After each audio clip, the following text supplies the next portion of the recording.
puedo grabar desde mi celular. Bien, voy a comenzar a compartir la pantalla. La clase pasada nos quedamos... ¿Alguien llegó?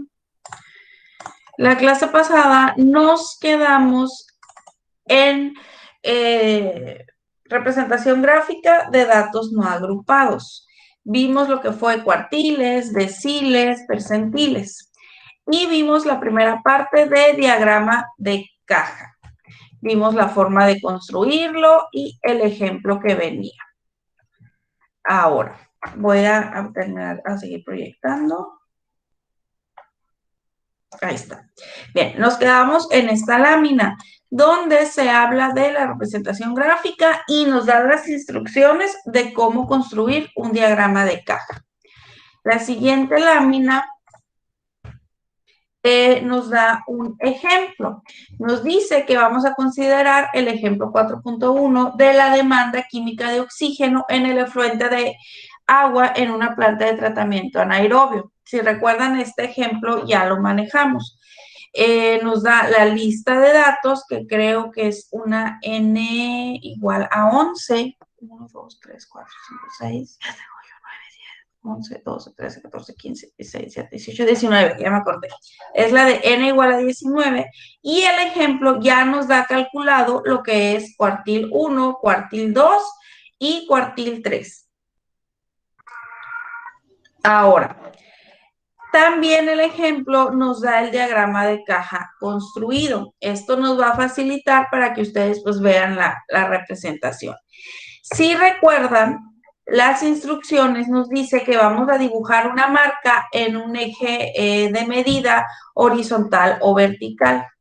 En esta representación ya tenemos el eje. El eje lo dibujaron de forma horizontal. Después nos dice que vamos a construir una caja o rectángulo con un ancho arbitrario. El ancho no va a tener ninguna afectación con la representación. Cuyo borde izquierdo inferior será el valor del primer cuartil y el borde derecho superior el valor del segundo cuartil. En este caso, dibujaron primero este segmento.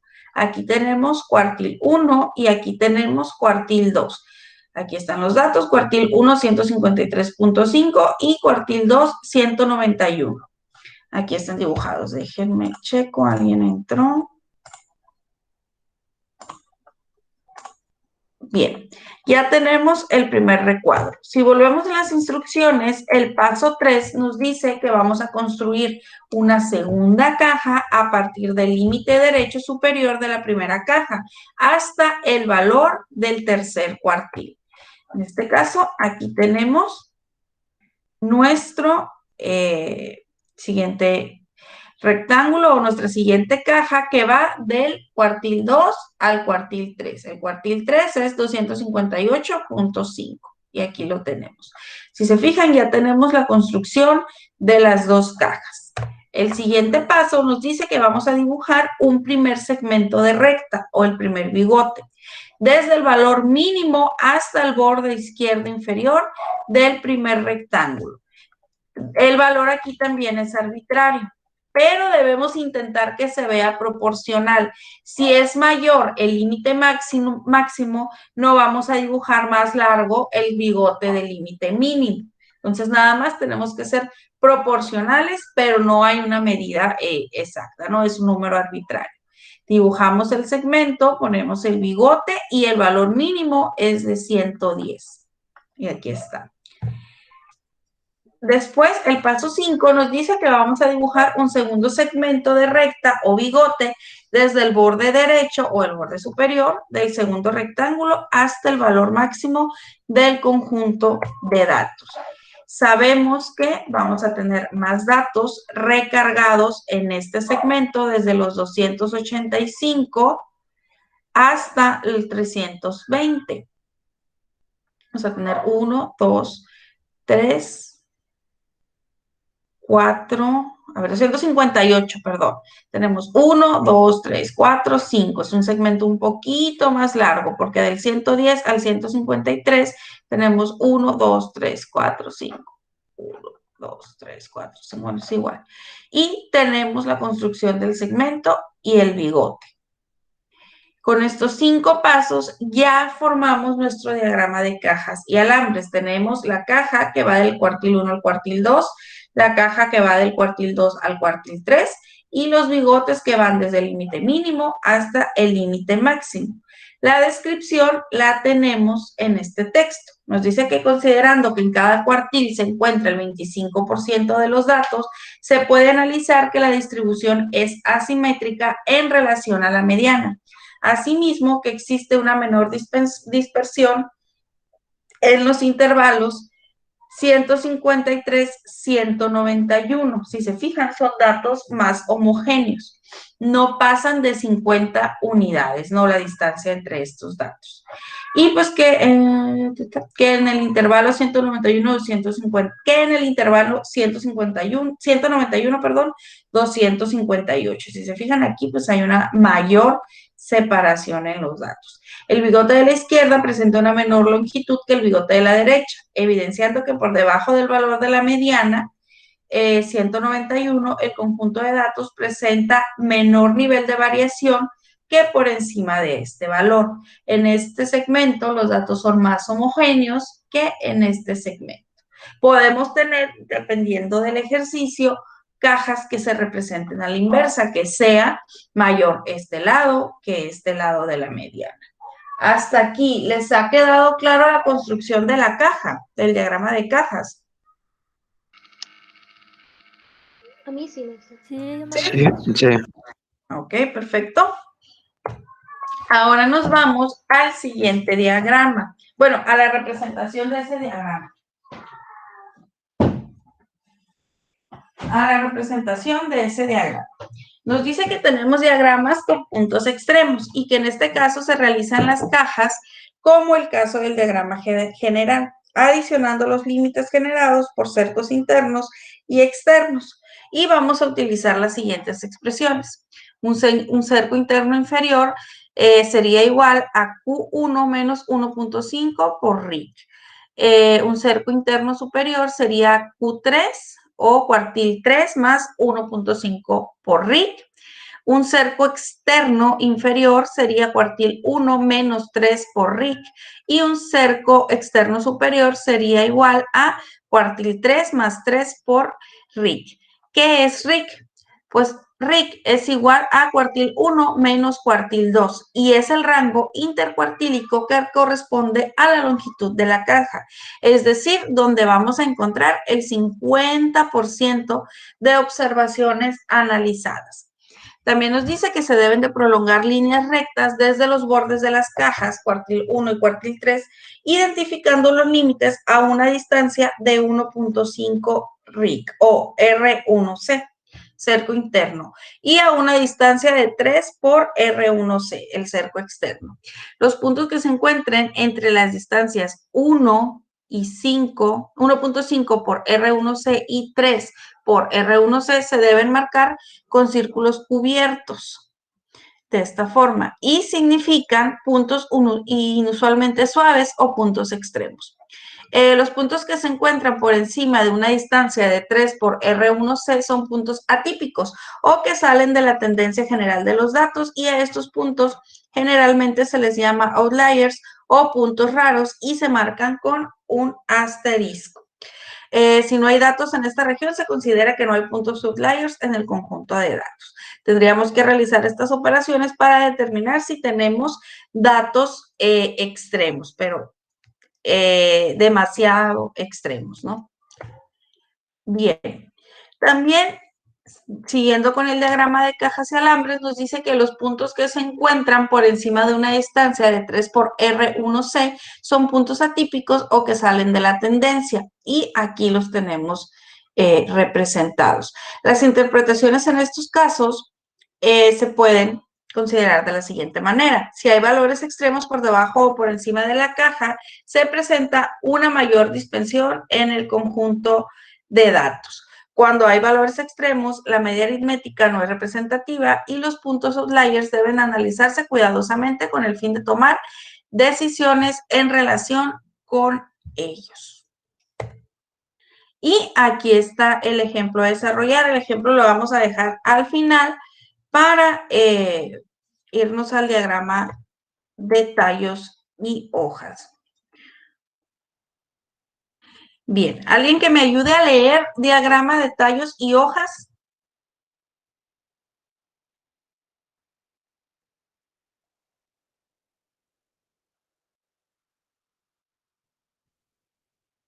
A ver, vamos a ver una lista. Vidal. Ah, no, ya te había puesto a leer a ti el otro día. Sebastián.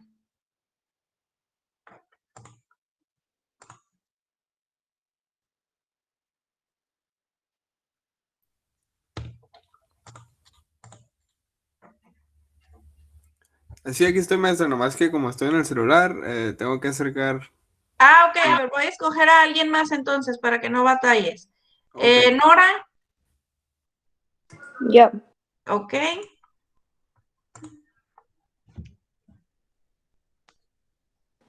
Ahí Dice, está. representación gráfica de las medidas de posición, diagrama de tallos y hojas.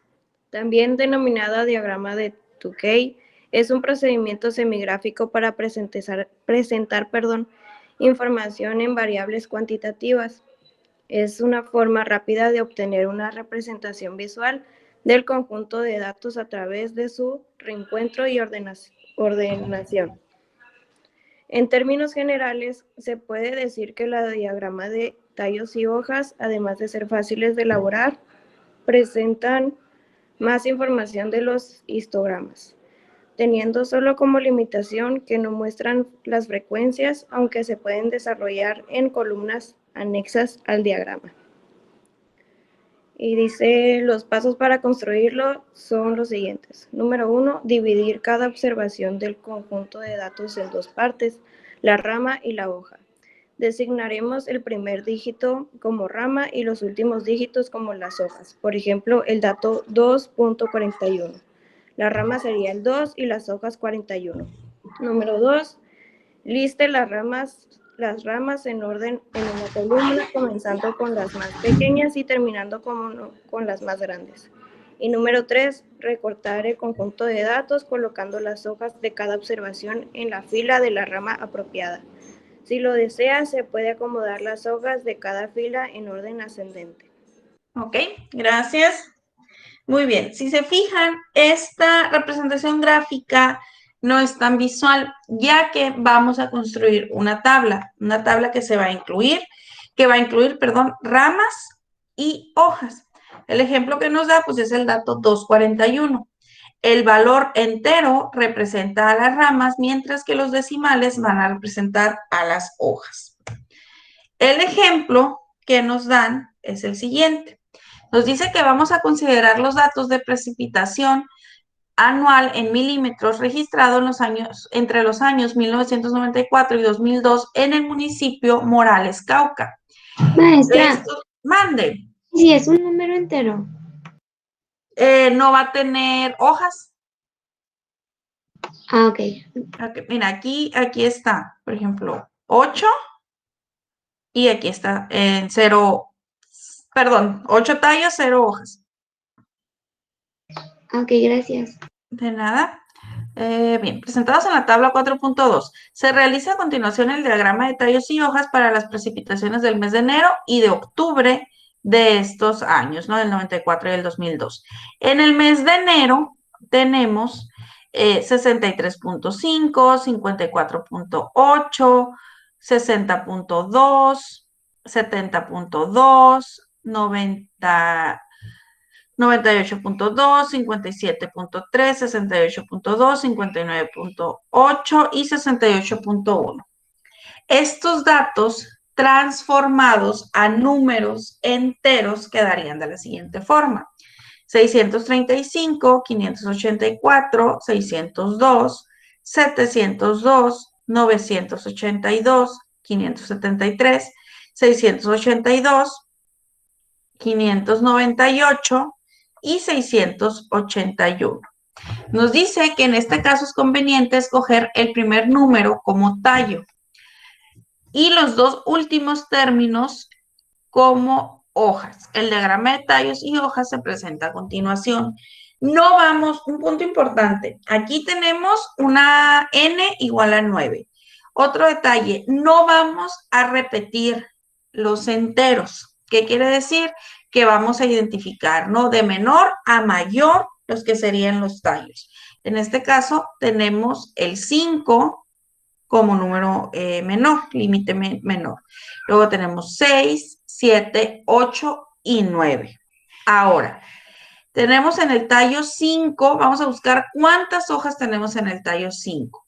Tenemos el 573, entonces sería 73. ¿Ok? Es el primero. Después tenemos 584, entonces sus hojas serían el 84. Por último, tenemos el 598. Su tercera hoja sería el 98. Después tenemos el tallo número 6. En el número 6 tenemos 602. Su hoja sería 02. Después tenemos 635. Su hoja sería el 35. Después tenemos 681, perdón, hoja 81. Y 682, hoja 82. Después tenemos el 7, que solamente tiene 02. En este caso, no tenemos 8. Entonces, tiene 0 hojas. Y después tenemos el 9, que tendríamos solamente el 82. Y si contamos 1, 2, 3, 4, 5, 6, 7, 8, 9. Aquí tenemos completo nuestro diagrama de tallos y hojas. Nos dice que, como se puede apreciar, las mayores frecuencias de precipitación para el mes de enero se van a presentar en los rangos de 50 y 60 milímetros y con muy poca frecuencia entre el 70 y 80 milímetros. ¿Cómo vamos a ver esto? Pues debido a la concentración de hojas que tenemos en estos tallos. Ahora, estudiando el mes de octubre, tenemos precipitaciones de 158.9 milímetros, 162.2, 171.3, 169.2, 160.5, 149.7, 168.4, 170.2 y finalmente 165.9. Convirtiendo nuevamente estos números enteros, pues quitaríamos el decimal y nos quedaría 1589, 1662 y así nos vamos a ir sucesivamente, ¿no? Hasta llegar al 1659.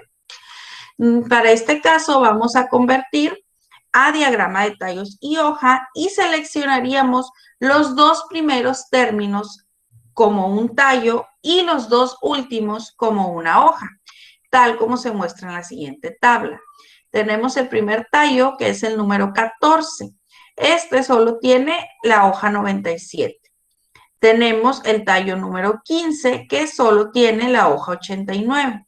Tenemos el tallo 16, que ya tenemos un poquito más de datos, que sería el 05, el 59, el 62,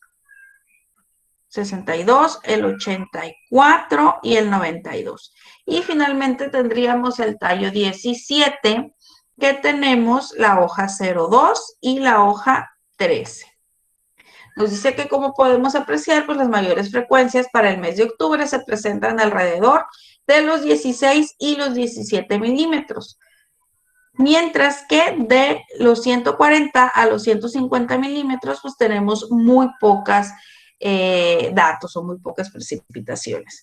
Nos dice que otra ventaja de crear diagramas de tallos y hojas es la comparación de dos distribuciones, tal como se presenta en el ejemplo. Podemos estar comparando dos distribuciones de dos muestras diferentes y podemos observar en qué periodo, por ejemplo, en este periodo, qué periodo es el más lluvioso y en qué rango se mueven los milímetros del periodo más lluvioso. Nos ayuda a sacar ciertas inferencias de los datos. Y con este dato terminamos lo que es diagramas de tallos y hojas. ¿Tienen alguna duda de cómo construir el diagrama de cajas o el de tallos y hojas? Yo solamente, maestra, siempre van a ir en orden. Sí, Como siempre yo- van a ir en orden, de menor a Nunca- mayor. Nunca nos podemos saltar un número. No, Ok, nada más es todo lo que ok. Maestra, ¿el de caja y alambre fue el primero que enseñó? Sí, lo comenzamos a ver la clase pasada. Lo vimos la clase pasada y hoy vimos el ejemplo. Chicos, ¿alguien se quedó con el video de la clase pasada? ¿O lo tengo yo? Déjenme checo. Creo, a ver, sí, lo voy a tener yo. Sí, Creo lo que voy a usted tener. grabó, maestra. Sí, mande. Creo que usted grabó. Sí, porque fue Meet. Ok, entonces lo tengo yo. Si no tienen alguna duda, vamos a ver el calendario para ver cómo nos quedó. Yo tengo poquitos, pero yo creo que si sube los videos ya voy a entender Sí. mejor. Lo vas a ir, ok. Yo igual, ejecutando. maestra. Muy bien, abro el calendario. Ay, vuelvo a abrir el mismo Excel. Sí, y es que se me movió el calendario. Hemos tenido algunas titulaciones y juntas y me movieron mi calendario que ya tenía hecho. Ok, estamos a 2 de febrero. Gráfica de posición. Muy bien, entonces les voy a subir el video y aquí lo dejamos, o sea, aquí vamos, ya terminamos la clase de hoy con lo de los gráficos. Subo los videos de una vez, voy a subir los 3, voy a aprovechar que ahorita ya estoy aquí en la compu. Voy a subir el ejercicio que hicimos completo, la clase pasada que tuvimos por Meet y esta clase, ¿ok? Y si tienen una duda, pues me mandan un WhatsApp y ya les ayudo. Voy a estar buen rato aquí en la compu, entonces les voy a poder dar asesorías. ¿Ok? Muy bien, Ok, profe. maestra. Ok, Muy bien, maestra. entonces terminamos la clase de hoy y yo digo que de aquí a las 12 ya van a estar todos los videos arriba. ¿Ok? Sí, ok, Ok, está bien, Ok. maestra. Ok, muy bien. Profe, ¿Alguien llegó gracias. tarde? Yo, maestra, ¿Apellido? Yo también, profe. Covarrubias. Covarrubias y Flores Aispuro. Flores de Lispuro. Ok. Muy bien. Ah, ¿saben algo de la chica esta de Serrano? Se conecta a las otras clases, no saben nada de ella. ¿No estaba enferma? Creo que ya Pues me comenzó a había hablar. reportado que estaba enferma. De hecho, la maestra Claudia también me preguntó por ella. Y otra pregunta, ¿se ha conectado con ustedes que hayan escuchado así el nombre de Jesús Alarcón? No, yo no. No, No, profe. ok. Él se va a integrar con ustedes. Es un compañero que entró el año antepasado. O sea, ustedes son de segundo, él debería ir en cuarto. Pero tuvo unos problemas y no se pudo integrar en segundo semestre y se volvió a inscribir. Tiene algunos problemitas, ¿no? Y por eso se inscribió tarde. Entonces, por si se reporta con alguno de ustedes así para pedirles apoyo, pues que me echen la manita con él. Es muy tímido el muchachito este. Se va a integrar esta semana. Entonces, por si hay trabajos en equipo o algo así, pues que lo consideren para que le echen la manita y ya el otro semestre pues lo van a conocer en el aula. ¿Ok? Ya lo inscribimos el fin de semana. Lo llevé a pagar la inscripción. Entonces, yo digo que esta semana ya se integra con ustedes. Profe, ¿la tarea aún se entrega a las 12? No, se va a mover hasta la tarde por lo del video. Ok, profe, gracias. Se los voy a poner a medianoche. Ok, profe. Se da. Ok, bueno. Profe, Piensa, mande. la de las gráficas es para hoy. Sí, esa es la que queda para hoy. Lo voy a poner hasta las 12 de la noche porque voy a subir los videos Maestra, creo que ya está para las 11:59. de la de hecho, noche. sí, ya está para las 12 de la noche. Ah, ok, perfecto. Entonces ya nada más voy a poner a subir los videos. Ándale, pues. Cuídense mucho, los veo mañana. Bye. Bye. Profe, hasta Gracias, mañana. maestra. Bye, Adiós. profe. Gracias a Dios. Adiós.